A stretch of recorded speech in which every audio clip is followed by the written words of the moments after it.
everybody. How's it going? Welcome to another episode of But Is It JoJo Stupid? And boy, do we have a doozy for today. And I don't say that because it's dumb. I say it because it's awesome. Although dumb and awesome aren't necessarily opposites, they can be conducive to one another. I mean, that's the entire premise of this show. Anywho, I love horror. I'm going to say that right up front. I love horror. I adore it. It's so much fun. It's so much interesting. You get a lot of chances to do really dumb and crazy shit when you involve the supernatural and stuff like that. Or you can just use regular people, and that in and of itself can be fucking horrifying. And today we have a manga called Hideout. Hideout is written by Kakizaki Masasume, and he's done a lot of work. Can I just say that? His art is fucking amazing. But up until around, I don't know, 2008, he hadn't really done any writing on his own. So he had originally worked on X Gene from around 2001. He just did the art. He also worked on a manga called Rainbow from 2002, which is like about prisoners and stuff. It has an anime. I would recommend testing it out and seeing how you feel about it. It's not horror per se, so much as it's more about the interactions of these prisoners as they live with each other. But he got started with Kansen Reto in 2008, this thing about a disease. I haven't read it. I'm going to read it now, I'll tell you that. He's also done Green Blood, which is another finished product from around June 2011 to May 2013. And he's currently working on Beastitarius, I think. Anyway, it's an ancient Rome thing with monsters, and I think it's a really good idea because, boy, is he good at drawing. Like, really, really fucking good. This guy has, like, the human details and, like, realism down to a fucking T. And we're going to talk about Hideout. It's one of the things he did while he was leaving Rainbow. And it oh jeez, Hideout, it was 9 chapters. It's 1 volume. It ran in 2010, and it was like a few months. It was June and August, and that was about it. So what's Hideout about? Well, the entire story is one little narrative that you could finish within a few hours, with like an hour or two, maybe, depending on if you're a fast reader. You could probably finish it faster. So I'm going to tell you what it is. So the first chapter is called Wicked Eyes, and it opens with a bloodied up guy sitting tied to a chair. It shows you panels of a cave going into the bloodied up chair, going into these boardings, and then you see a guy bleeding on a chair saying, please don't hurt me, just let me go. And you see horrifyingly like bloodshot eyes peering at them from behind the boarded up door. And yeah, it just starts out right there, and it opens with Kirishima Saichi and his wife Miki, and he's standing on the beach. He's lounging, and he goes, "Hey, so I heard about this cool waterfall that says if you visit it, your life improves." And she was like, "Yeah, sure, whatever." He goes, "Do you want to go see that waterfall together?" She's like, "Okay, whatever." So then it cuts to like horribly violent torrential rain and the car, and he's driving in the car. Which she tries to fiddle with the radio and says, "Really, you're gonna take me out here now that it's raining? It's a fucking mess." And there's no radio. He says, "Yeah, radio waves don't make it out here." She was like, "Okay, fine, whatever." Because I heard something else besides the waterfall thing. He's like, "What?" There was a huge battle here. A lot of people died. And I wrote a bunch of quotes because some of these lines are really strong, and this one is, "The blood of tens of thousands of soldiers has contaminated this island." Like, fuck, that's nuts. So he's a novelist, and he keeps talking about how they should start all over, to which his wife responds, "Everything's your fault. It's because of you that our son died." And it's like, whoa, that's a, okay, so I guess that's what happened, that he wants to start over from. And there's a little line that comes up after she says that it was at this precise moment that the very little hesitation that I had left shattered into tiny little pieces. So he fakes not having fuel, and then he grabs a wrench from the back, and he says, "We should walk for a bit. There's a lighthouse not too far away." And she says, when they get to talking, he's like, "You really want to start new? It's your fault that our son died." And he says, "You're the one who killed June. When I get rid of you, I'll be able to start a new life." And before he can get a hit, and she throws a rock at him and like hits him in the face, and she just bails. And he follows her, and she runs into a cave, and then there's a line that goes, "It was a mistake to enter that cave." It's like, apparently it's fucking nuts. So he follows her through the cave, sees her, bam, smashes her on the head with the fucking wrench. and this weird freak mutant child with like bulging eyes and like pulled in skin. Like he's not supposed to be. He's some sort of mutant. He just murmurs "mama," and then the second chapter starts. It's called The Nightmare. It flashes. It does a bunch of flashbacks. So the thing this does is, because you're being introduced to it so later into the thing, you have to have flashbacks to explain to how he got here and sort of what this is all about. Because he says you're the reason our son is dead, but it doesn't really say much about what happened. And I think that unlike science fiction, where good science fiction should be stuff going forward, horror can have a lot of more interesting boundaries in going back to say more about why we're doing what we're doing. Science fiction should be more relegated to what's going on now because what happened back then isn't necessarily as important as going forward. But horror, it is more important to get the framing devices to understand the entire entity that we're going to be involved with, you know? So, yeah, he flashes back to his son being born, and he remembers how happy she was and how happy he was that they had a baby, and then it cuts back to the guy, and he almost gets hit by a machete by this older, much wilder freak mutant that is like eyes and skin is decaying and long hair and flesh just looks disgusting. Like he's gangrenous and all types of other things. He dodges it, and then it cuts to a panel of the Mickey getting dragged away by the little freak kid. And it cuts back to the fight, and the guy's running around throughout the cave. And he's like, oh shit, I have to figure out how to get out. Did I make a fork when I came in? Oh, there's a fork here all of a sudden. Shit, which way do I go? And then as he's getting chased, he finds a floor panel, and then looks down, and says he's terrified of what's down there, but it's much more important to be alive. Chapter 3, everybody dies. Panel leads to a ladder, he ducks into the panel. Another flashback comes back. He's a novelist. So his book gets canned, and he gets home, and he sees his wife bought a bunch of shit. And the son says, isn't anything wrong, Daddy? And because he wants to be a good dad, he doesn't say shit. He just keeps it to himself. But he already feels bad that this is going somewhere, so he's going to try to get a lot of work. And so it cuts back to him being in the cave, in a little, shooting down the ladder where there's a hallway, and there's a lot of cells, there's left and right, like little rooms. And in the rooms are like decaying bodies and just bones until he hears a woman actually call out to him, and then he sees that her clothes are torn, and like a bit of her skin is like a lot of her skin is exposed, and she's yeah, like I said, chained by a weird collar to the wall, and she has a bowl at her feet, and it's got like a bone in it, and it's like okay, and she says, "Person number 8, they're all dead. You're 9." And he tries to ask her about getting out and shit like that, and he just keeps asking to understand what the fuck is happening, and then she says, "How's the little boy?" And he's like, "What?" I'm like, never mind. The others are all dead, and you too will die. And then from behind, he's getting attacked by the fucking crazy older man again.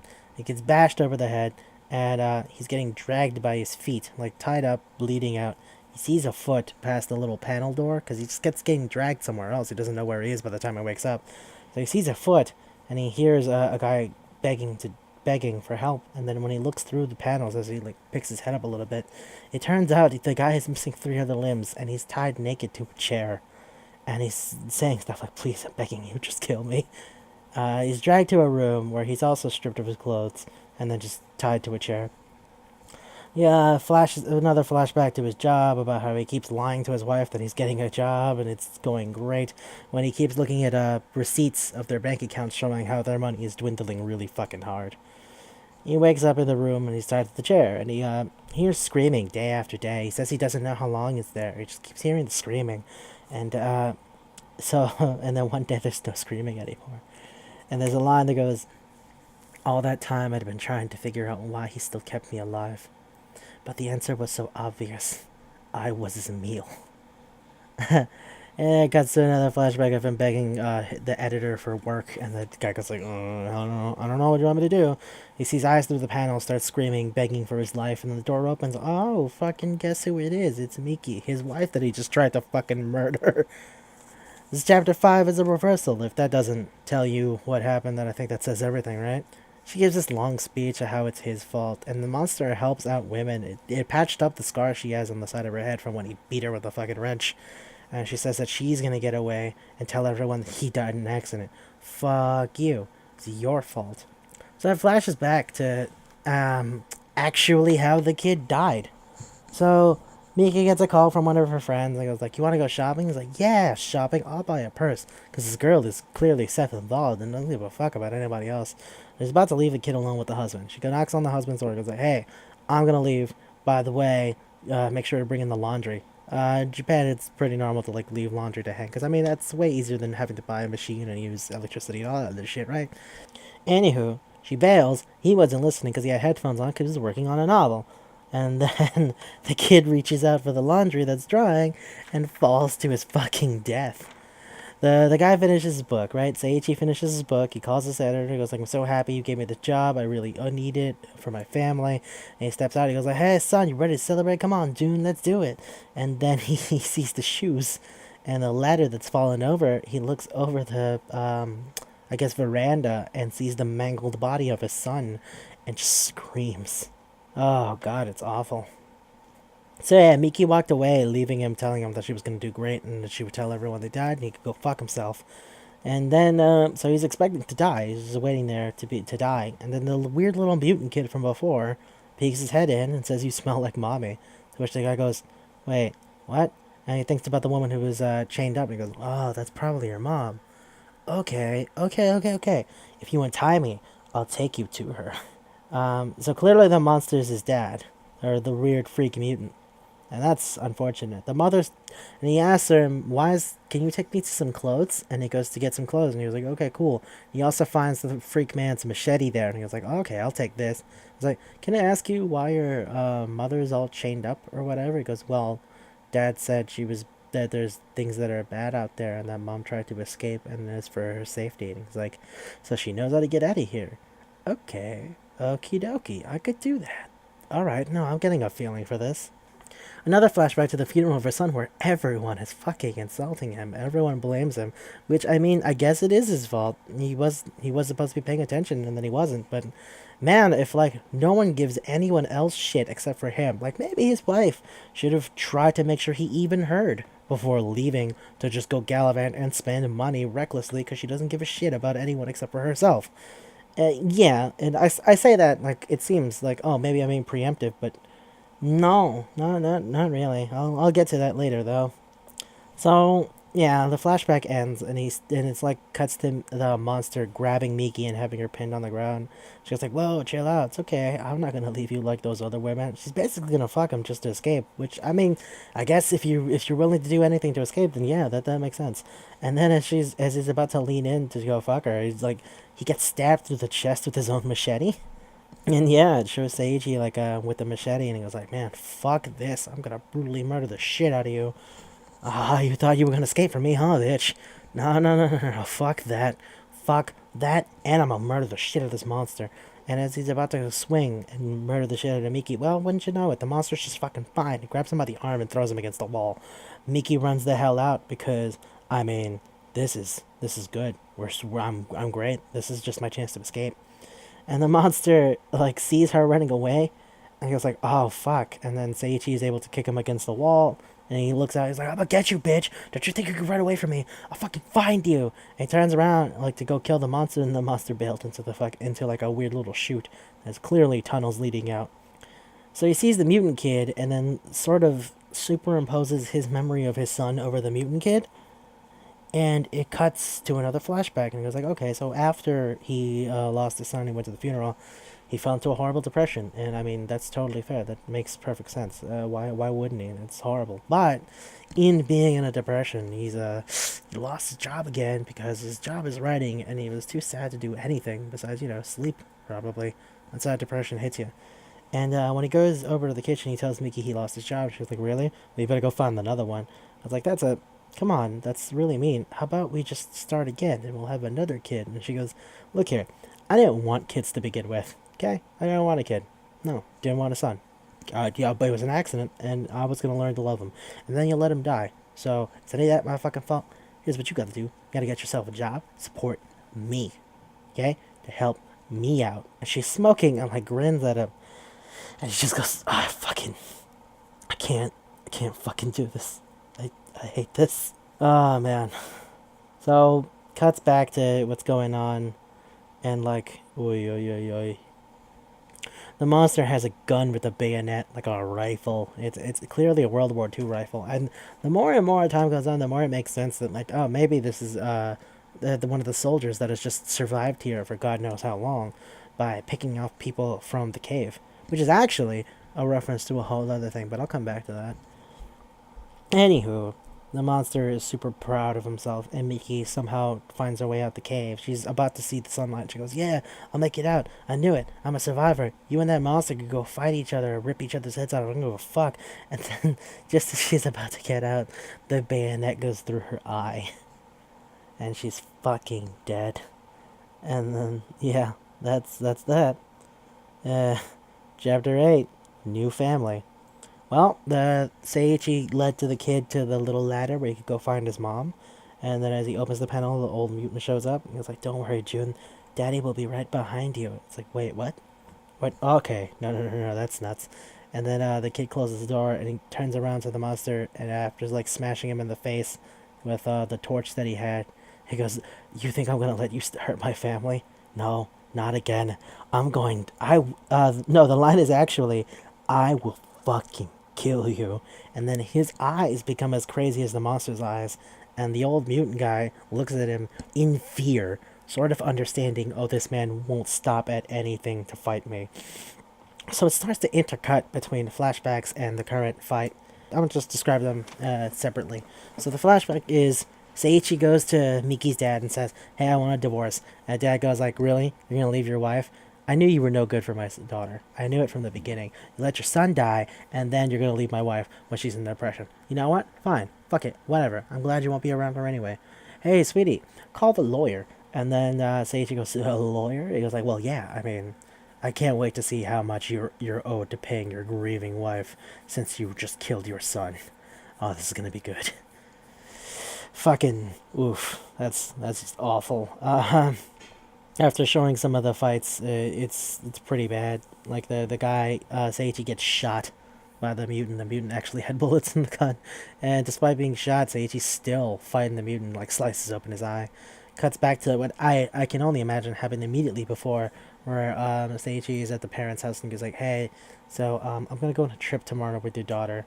And the guy goes like, "Really? I thought you were gonna divorce her." He goes like, "Oh, that's still gonna happen. Don't you worry about that. I wanted you to say yes, but I guess we have to make things difficult." He pulls out a knife, and the guy goes, "What are you doing?" And then he just brutally murders her parents, and after brutally like stabbing the shit out of the mutant guy, proving that he's just as nuts as anyone could have wanted him to be, he the mutant guy pulls the pin on a grenade. You see the grenade on the ground, and my favorite thing is that the mutant guy's final words are "Banzai" as he explodes. That's oof, oof. Say, pulling more credence to the fact that he may or may not have been a World War II soldier that just has been living in this cave for a long time, which, like I said, is a real thing that I'll get back to. So, now we've hit the final chapter, Death Spiral. So it comes down, and he goes over to the woman and the child. He goes like, "See, I told you I'd do it. I killed that monster. Daddy's here now." And the woman says, "Oh, thank God you're here. You actually killed him?" He's like, "I'd do anything for my dead wife and child." He just keeps saying shit like that. And he was like, "Alright, cool, so we can get out of here." And this like this monologue that's intercut between all the conversations. It says, "I understand now. He wanted a wife and family too, just like I wanted. There's nothing out there for me. There's no reason to leave." And then she goes, "All right, so we can escape." He goes, "Escape? Why? It's all pointless. There's no reason to go anywhere." And she goes, "You're crazy. You're just like that monster." He goes, "Why would you say that? Why does everybody turn away from me?" And then he like uses the machete and just cuts to black. And then a big thing that says, "The year is 1989, and this is my story." Cuts to like a giant page of just a framing device of the island. It says November 30th, 2010. So the guy and his girlfriend have a car that breaks down. It's like, "Yeah, battery's dead." And he's like, "Fuck." It's like, "Yeah, radios don't work out here either." It's really fucking nuts. It says, "Hey, do you know, tourists have been disappearing around here lately." She goes like, "Don't say shit like that. That scares me." He's like, "It's fine. It's fine. I mean, like, it's really fucking nuts." And they find the notebook, which has most of the monologue that's been described throughout most of this manga up until now. And one of the last lines is like, "I'm so lonely. Please help me. Just come here. If you can find that cave, get in there. I don't want to be alone for forever. I am Seiichi Kirishima, and you are my family. And yeah, and then it just cuts to like a huge picture of Seiichi's face, mangled, clearly scarred from the grenade, like half his face all beaten up, his eye blown out. He looks just as fucked up and disgusting as the monster man that he killed, making him the monster that he thought was dead. Because really, it's he was just as fucked up and just as emotionally vulnerable. Seiichi's story is interesting in that a lot of it you could say is his fault, and you wouldn't be wrong. But the circumstances that he ends up giving himself is just disturbing. It's that thing that a lot of people kind of want, the desire to form a home with a family unit and shit like that. But that through both his inability to tighten himself together and speak thoroughly with someone else, that it has to fall apart, and it only gets worse and worse. But it demonstrates also in his willingness to kill his wife's family and his preparation to kill his own wife that he was already gone off a deep edge, and that this attack and this assault and this delusional state that he put himself in order to sort of have the family that he wanted wasn't really surprising. And it's that kind of darkness and becoming the monster that he thought he was fighting, but in realizing that he was a monster the entire time, and that we were just confused and misled because the narrative told from his perspective. And I think that's really, really good. I like that about horror. I think the art is, for what manga is, manga requires, art. It's a comic book format, essentially. It's a little different, but essentially just a comic book format. And graphic novels, graphic stories like this are so heavily reliant on a combination of the narrative and the art that the art has to inform a lot of the abrasiveness or strength of the writing, and the writing has to be conducive to the drawing. The only time in which you can really do something like that is if you're trying to go for dissonance, like Mark Miller's The Unfunnies, which is a comic book series that's really fucking weird. It has the old comic strip style of, I don't know, like Marmaduke and that kind of shit, but it's about a really, really dark thing. It's like it's hard to explain. If you ever seen that movie by Todd Solondz, Happiness. By the way, we're gonna do that at some point because Happiness is really fucking nuts. But it's basically like a whole bunch of really fucked up stuff happening to these characters of this comic world, and that some of them don't know why it's happening or what is even happening. Where like kids get raped and all kinds of fucked up shit, but with these cute little cartoon characters, and as it turns out, it becomes a larger thing where it's like the creator of the comic books, who was a creepy, disgusting pedophile.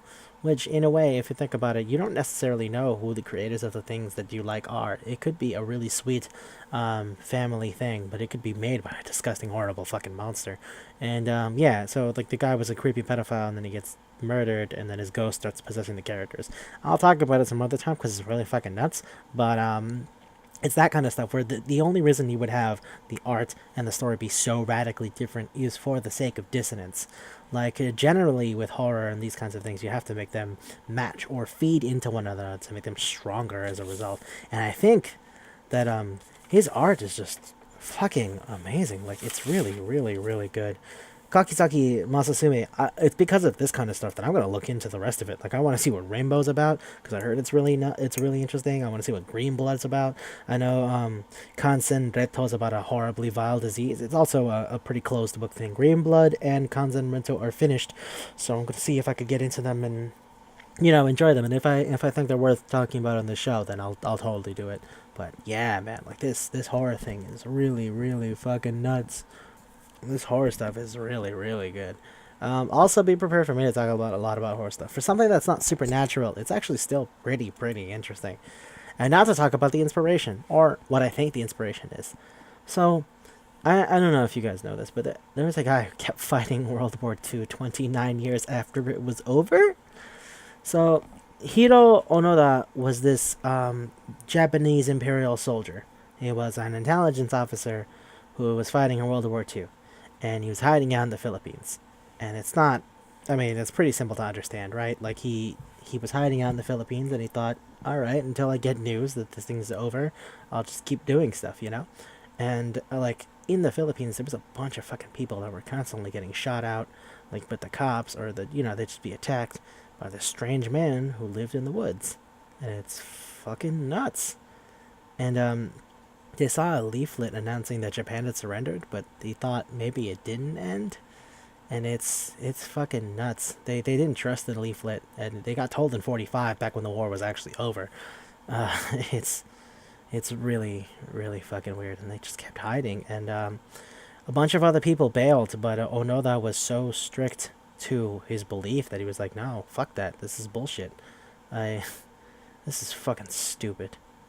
And it's funny because a man went out looking for him. Norio Suzuki had heard that Onoda existed, but no one really thought he did. It, in '54, one of the guys left the party.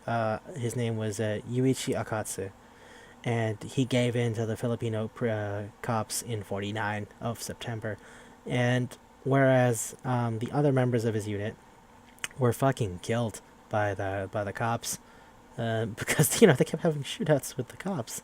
It was in '54 and '72, and then in '74, the guy named Norio Suzuki, who was out looking for Onada, found him in the Philippines, and they talked, and then Onada really found out what was happening, and they got Onada's old commanding officer to come in and tell him that the war was over, and that that's fucking oof, that's dark.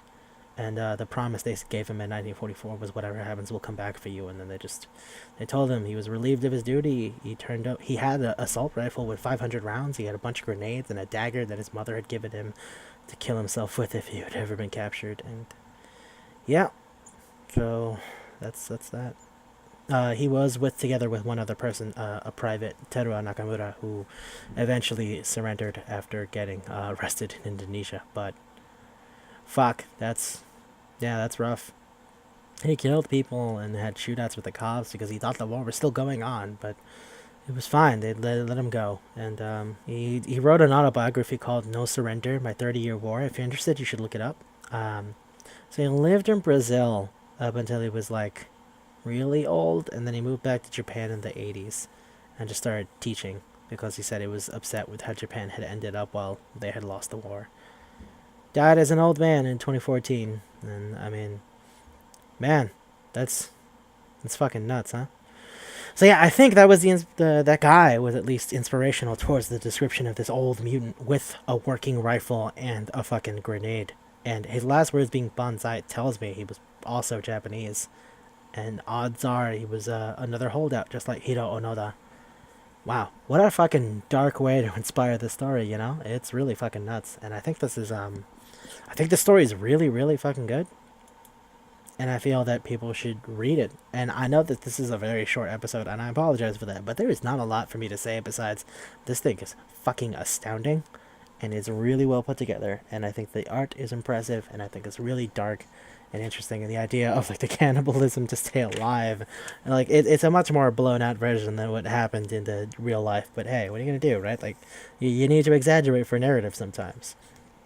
So on our scale of Sensible's black dress shoes to JoJo stupid, what do I want to give Hideout? Well, it's kind of tough because it's still steeped in a relatively realistic kind of thing, insofar that this is a thing that happened. But I feel that for how it ends and all the other stuff that led up to this, which is, a little bit like a conga, a failure that follows over and over. It's not as sensible as black dress shoes, but it's not fighting game stupid. So it's somewhere like on the 1, the 2, and the 3. I think I'm gonna go with Hawaiian shirt for this one, because it's a little out there, but it's not entirely out there. And I think that it's to its credit, actually. Don't worry about the other stuff I was mentioning. We'll talk about those things some other time. But yeah, that's all I got to say about this episode. Sorry, it's really short. Wrapping it up. See you later. Bye now.